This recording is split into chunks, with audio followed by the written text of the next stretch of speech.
ආයිබෝවන් සුබ උදේසනක් වේවා කදවත්තට පෝෂණීය යන මාතෘකාව පිළිබඳ අද දවස සින්දනයට එසවලමු.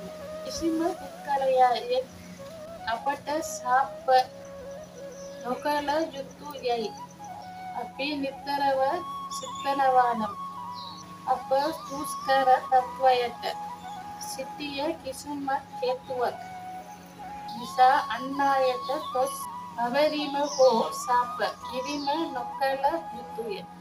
මන්විෂාද යන් අපට අන් අයගේ ලැබිය යනු සපයේද ආශිර්වාදයේද යන්න තීරණය කිරීම අපගේ ස්ථානයයි.